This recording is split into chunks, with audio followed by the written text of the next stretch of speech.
boleh guna pegah ke?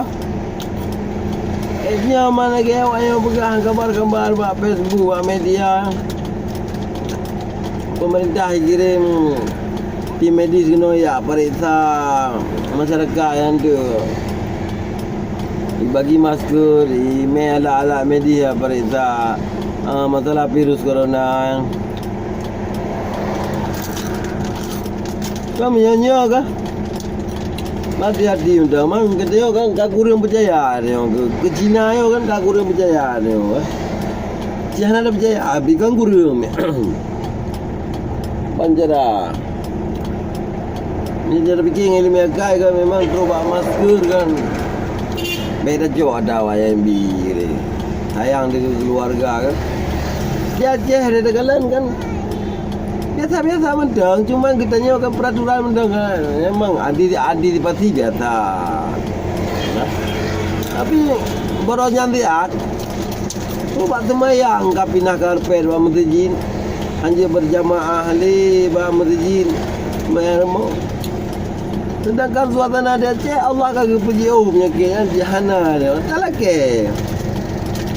Dalam doa, lama doa puji penyakitan kita yo kalau pun yang meninggal ke rokan je teman-temannya kan je jak rame-rame tanam menju menang bagi rokan korban yang hanje tanam yang hanje berapaan ada dah kan di doktor ni menang sakit demam tiju atau uang gerak tu tak corona makanya berasa dia urung ubat Urung bang je jalir mo lagi. Panai na. Ambil corona. Panai corona ada je. Tapi anak gubi penyakit lekai penyakit. Lampu cabi. Yang mati biar je. Anak corona ada je.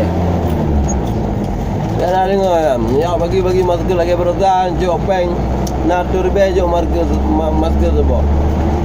Jauh je tapi nerah le boleh nak ya anu ada doa kafe palinya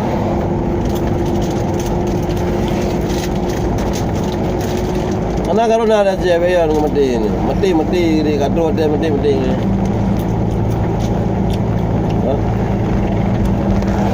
kau yang yo juga beda rumah nak yo pena tu repair beli kan ada biar baju tu pena tu repair temayang jamaah aja le ane gula aja jale Nampak, buat.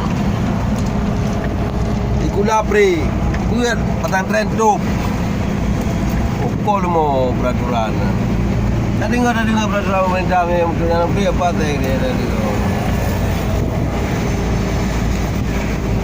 Ya, ane gula le.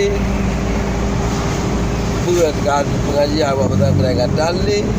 Hanya peraturan kat kirim tim medis, tim je kena untuk habis kesihatan. Kalau pertama boleh, belum pertama penyakit dikirim kena. Ini mati dulu. Mungkin enggak beres raya aja berapa tepu ni tu. Dua di Indonesia kan raya aja berapa tepu. Dalam berapa drop. Rung. Lembang kau ni.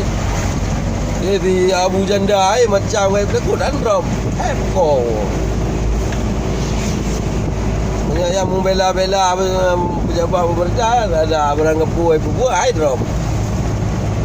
Nanti nama ada dengar bawanya kan drop. Tak drop habis juga habis minta bank. Habis raya kan drop juga saya melanggar punya pegawai pemerintah kan. Raya bersuara kan drop. Saya mati dengan nyawa drop. Bayan dah cek anak corona anak berita media anak sebut ni anak aja lagi jarum lagi yang mubah buka corona ya pap mah dor gini anak corona ada cek jam dah